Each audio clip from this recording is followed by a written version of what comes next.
아침입니다. 찬송 96장 예수님은 누구신가 하나님께 찬양 드리겠습니다. 96장입니다. 예수님은 누구신가 우는 자의 위로와 없는 자의 풍성이며 천한 자의 높음과 잡힌 자의 노임되고 우리 기쁨 되시네.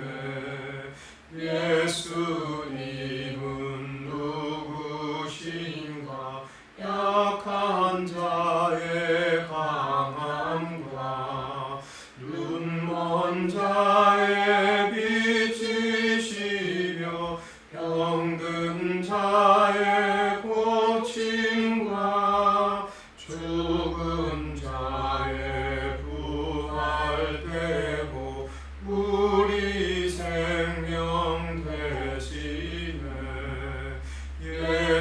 예수님은 누구신가 추한 자의 정함과 죽을 자의 생명이며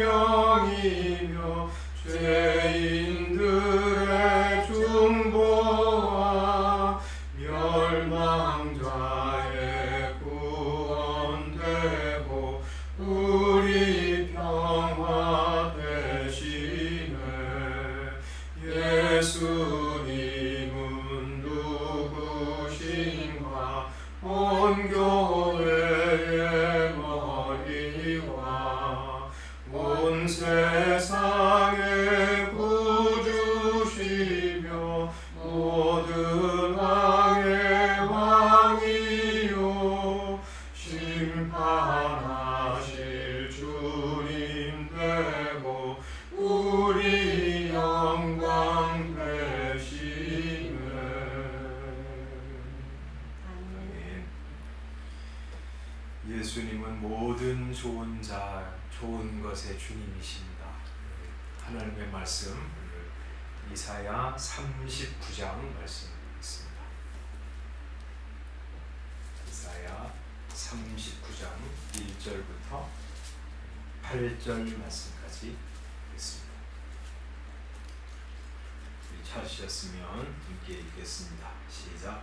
그때 발라단의 아들 바벨론 왕 무로다 발라단이 히스기야가 병들었다 나았다 함을 듣고 히스기야에게 글과 예물을 보낸지라.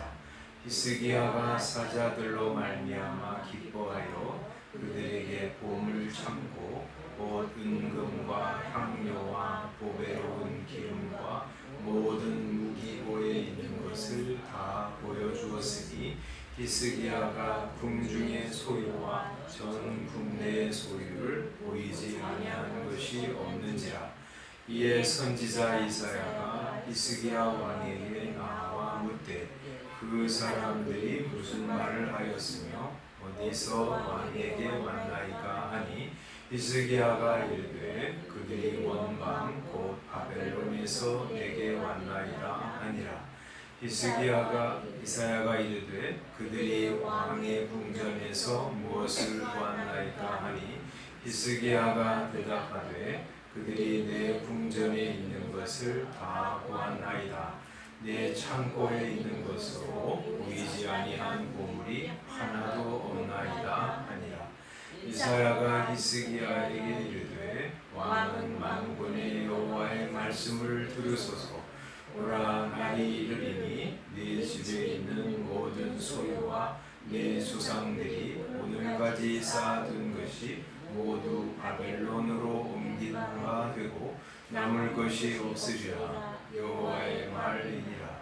또 내게서 태어날 자손 중에서 몇이 사로잡혀 바벨론 왕궁의 환관이 되리라 하셨나이다 하니 히스기야가 이사야에게 이르되 당신이 이른 바 여호와의 말씀이 좋소이다 하고 또 이르되 내 생전에는 평안과 견고함이 있으리로다 하니라. 아멘.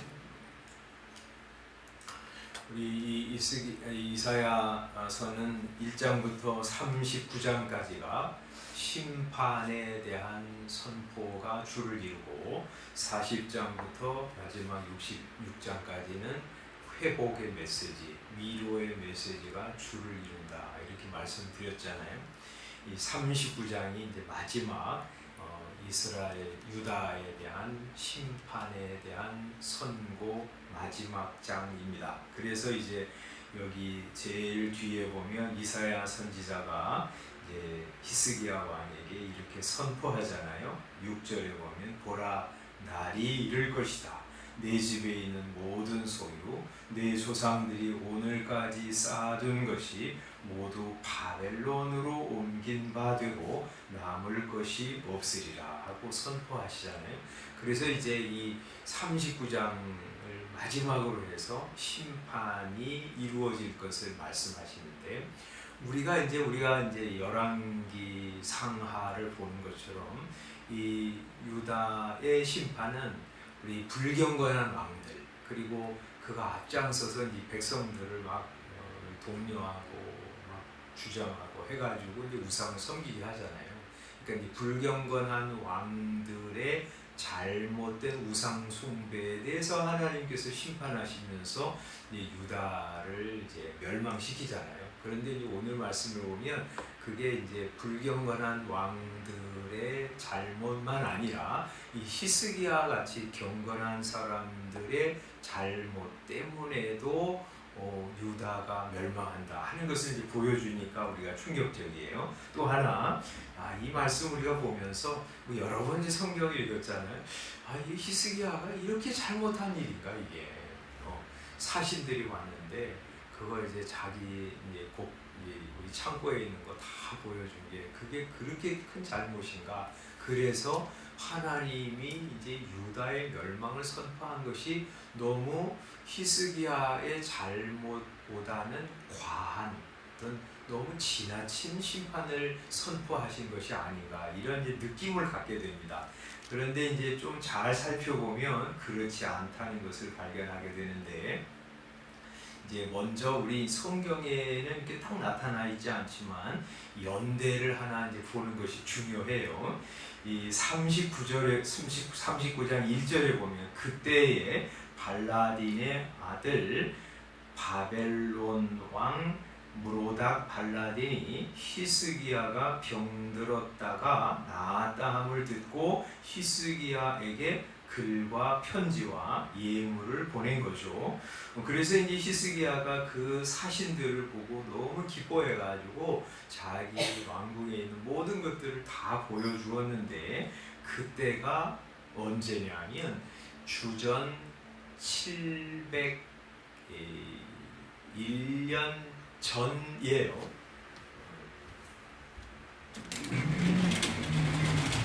703년 전입니다. 이제 지금 연대를 조금 이제 말씀드리면 사네립이라고 하는 아수르 왕이 이제 주전 703년에 주전이니까 예수님 모시기 703년 전이죠. 무로닥 발라딘이라는 이 바벨론 왕, 오늘 이제 우리 이제 사신을 보낸 이 왕을 이 바벨론 왕 위에서 폐위를 시켰어요. 그만큼 그 당시에는 이제 아수르가 강력한 나라였었죠.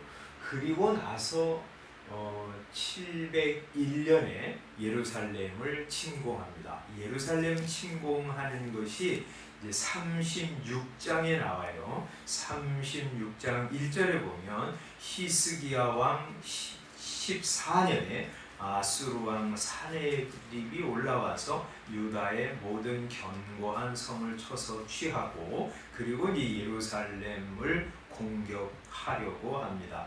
그게 이제 언제냐면 주전 701년이에요. 이제 예수님 오시기 후에는 이제 1년, 2년, 3년 이렇게 나가지만 예수님 오시기 전 시대를 이제 카운트할 때는 예수님 오시기 전부터 1년, 2년 거꾸로 가잖아요. 그러니까 이제 이 사건 예루살렘을 침공하기 전에 한 2년 전에 무로닥 발라딘을 폐위를 시킨 거예요. 그러니까 이제 이 무로닥 발라딘이 사신을 보낸 것은 703년 그 전이겠죠, 그죠? 사신들을 보내가지고 축하를 하고 그러면서 이제 편지를 보낸 거예요. 그 이제 이 히스기야가 그 편지를 받고 너무 기뻐해가지고 사신들에게 자기 왕궁, 그 나라의 여러 모든 것들을 다 보여주었어요. 뭘 보여줬냐면 2절에 보면 보물 창고, 곧 은, 금, 향료, 보배로운 기름, 그리고 모든 무기고에 있는 것들을 다 보여주었어요. 자기들이 가지고 있는 모든 좋은 것, 그리고 무기까지, 그리고 2절에 보면 궁중의 소유, 전 국내의 소유를 보이지 아니한 것이 없었다 이렇게 말하고 있어요. 그러니까 예루살렘에 있는 여러 곳을 돌아다니면서 사신들 다 견학시켜주고, 그리고 여러 곳곳에 있는 유다 나라의 주요한 성읍들을 이제 데리고 다니면서 견학도 시켜주고 막 다 보여준 거죠. 왜 보여줬냐? 이 이제 연대를 보면 아마도 그 당시에 아수르가 이제 북이스라엘을 이제 멸망시키고 그 다음에 남유다도 호시탐탐 이제 노리고 있었다고 하는 것을 이제 보여주고 있고요. 그래서 아수르가 유다 나라를 침공하겠다 이런 이제 생각을 하고 있는데, 그때 이제 신흥막이 일어나는 나라 바벨론의 사신이 온 거예요. 그러니까 이제 이 히스기야 왕은 어떤 생각을 했냐면, 야, 바벨론하고 동맹을 하면 이 아수르로부터 우리나라를 보호할 수 있겠구나 이렇게 생각한 거죠. 그래서 너무 기뻐가지고 그 사신들을 아주 융숭하게 대접하고 자기들의 모든 정책 그리고 가지고 있는 거 다 보여준 거죠. 그래가지고 그걸 이제 듣고 이사야 선지자가 히스기야 왕에게 나아가서 묻죠. 그 어떤 사람들입니까? 뭘 보여줬습니까? 하니까 히스기야가 바벨론에서 멀리서 온 사람들입니다. 내가 그들에게 모든 것을 다 보여주었습니다. 하고 말을 하고 있죠. 그래서 이사야가 그에게 바벨론으로 모든 것이 다 옮겨갈 것이라고, 바벨론에게 망할 것이라고 말씀하시고, 아까 6절에서 7절에서는 내게서 태어날 자손 중에서 몇 사람이 사로잡혀 바벨론 왕궁의 환관이 되리라 하셨습니다 하고 하나님의 심판을 선고하십니다.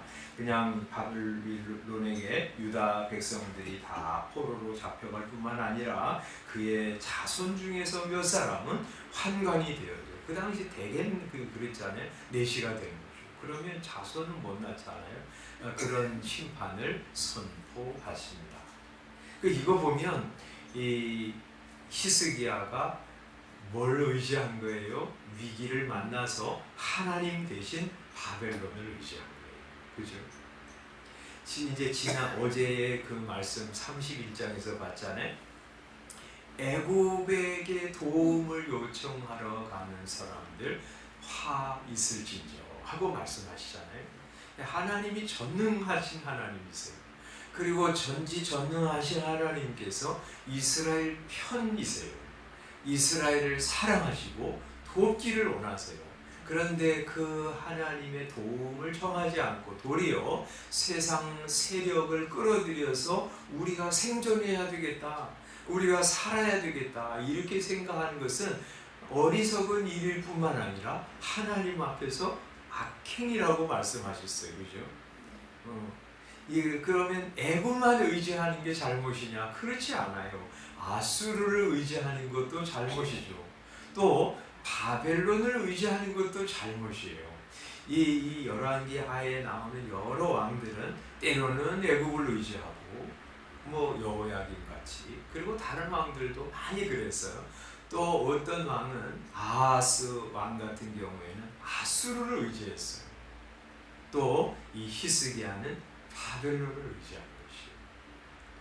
살아계신 하나님, 전지전능하신 하나님, 우리의 편이신 그 하나님의 도움을 바라지 않고 세상 세력을 끌어들여서 우리나라가 잘 살아야 되고 우리나라가 보호를 받아야 되겠다 하고 생각한 것은요, 어리석은 일이고요, 그건 하나님 앞에 잘못된 일입니다. 게다가 말이죠, 이 히스기야는 자기가 병들었다가 나았잖아요. 38장에서 보면 히스기야가 죽을 병이 들었어요.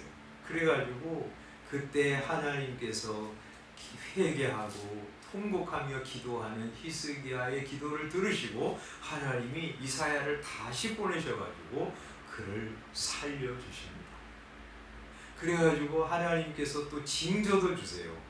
그래서 이 아하스의 해시계가 10도나 뒤로 물러가게 하심으로 15년 동안이나 더 생존하게 하시죠.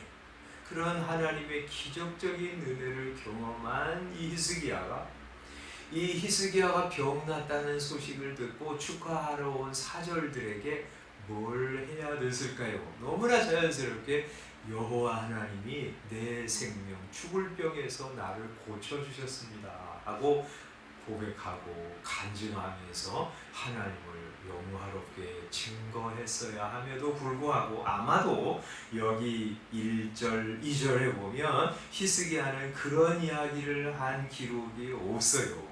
도리어 그는 뭐만 기뻐했냐면 하나님의 말씀 증거하고 하나님의 살아계심을 증거하는 것을 기뻐한 것이 아니라 사자들을 기뻐하고 사신들을 그들에게 자기가 가지고 있는 보물 이거 자랑하고요. 그리고 우리 국방력이 대단합니다 하고 자랑하는 것으로 그쳤어요. 그래서 그런 히스기야에게 하나님이 바벨론의 포로로 잡혀갈 것이라고 하는 심판을 선고한 거, 우리 자세히 살펴보면 과한 것이 아니죠. 또 하나 이제 히스기야의 잘못이라고 할 수 있는 것들을 8절에서 살펴볼 수 있는데, 히스기야가 그 바벨론에게 유다가 망할 것이라고 하는 심판의 선고를 듣고 뭐라고 대답하냐면 당신이 이른 바 여호와의 말씀이 좋습니다. 내 생전에는 평안과 견고함이 있으리로다 하고 대답합니다. 이게 어떤 면에서는요, 하나님의 말씀을 그대로 수용하는 것이 좋아 보일 수 있지만, 그러나 또 어떤 면에서 보면 왜 이렇게 히스기야가 이런 바벨론에 망할 것이라고 하는 심판의 말씀을 이렇게 순순히 받아들였을까 하는 생각을 하게 됩니다. 그렇지 않아요? 38장에서는 자기의 죽음에 대해서 하나님이 심판을 선고하실 때 너 이제 죽을 거야, 너 일어나지 못할 거야 하고 말씀하실 때 히스기야가 뭐 했어요? 2절에 보면 히스기야가 얼굴을 벽으로 향하고 여호와께 기도했습니다. 여호와여, 구하오니 내가 주 앞에서 진실과 전심으로 행하며 주의 목전에서 선하게 행한 것을 기억하옵소서 하고 심히 통곡했습니다. 그런 자기 생명이 이제 죽게 되었다 하는 소식을 듣고 심히 통곡하면서 부르짖고 기도한 히스기야가 왜 이때는 그렇게 기도하지 못했을까?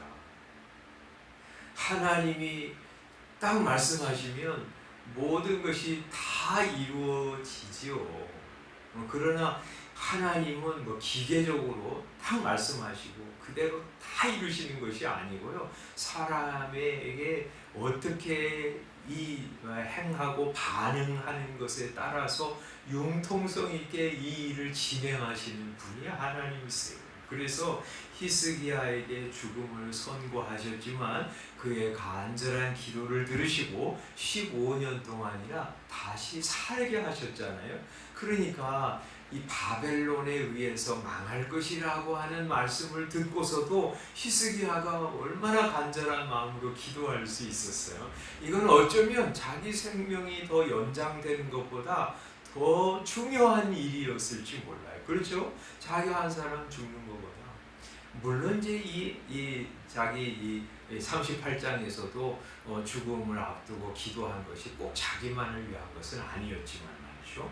여기서도 말이죠. 하나님께서 이렇게 심판을 선고하실 때 안 됩니다. 하나님 저의 잘못을 회개합니다 하고 하나님 이스라엘 유다 백성들에게 은혜를 베풀어 주십시오 하고 기도할 수 있었을 텐데 그는 하나님의 말씀을 그냥 순순히 다 받아들이고 있어요.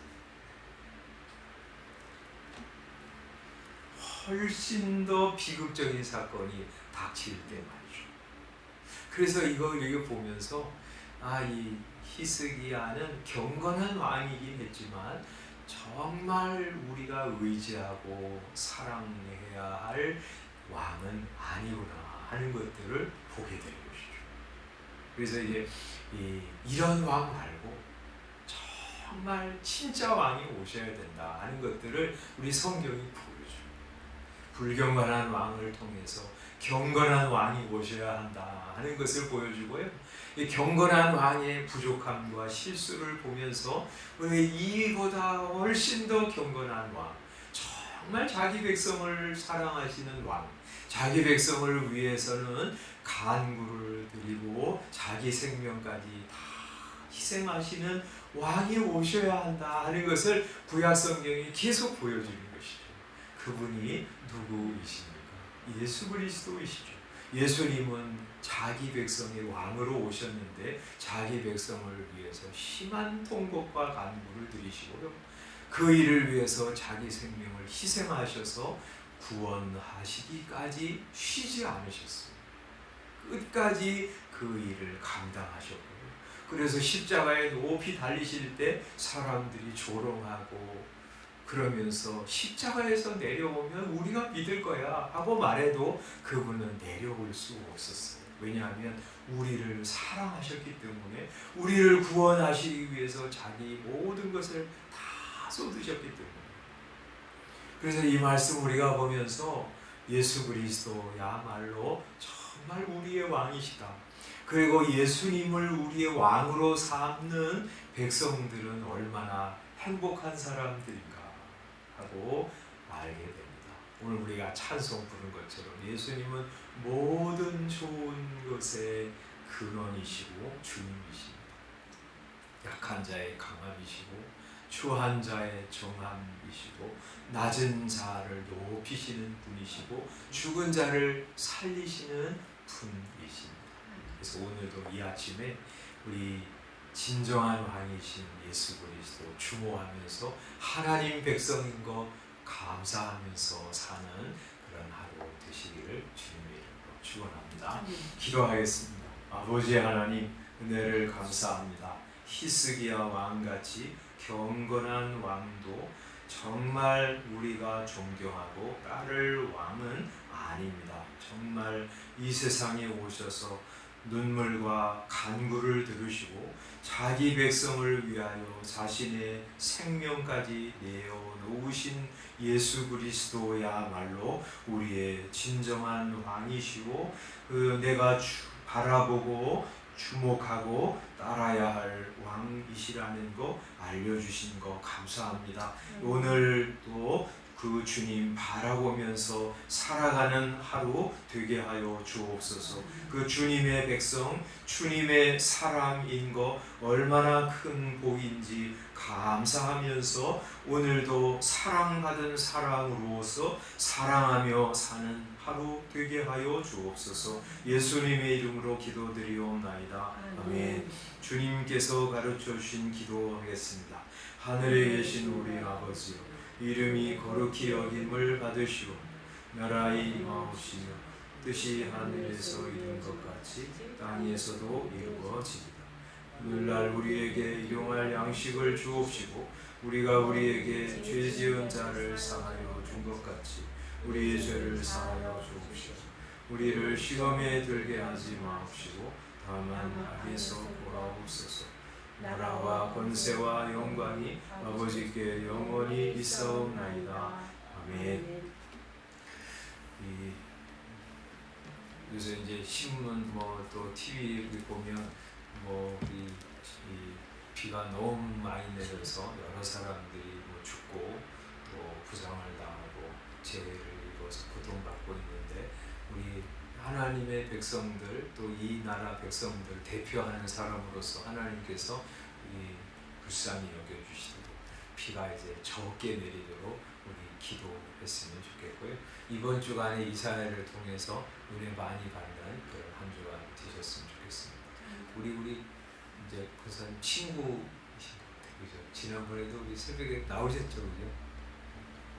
감사합니다. 기도하고 돌아가도록 하겠습니다.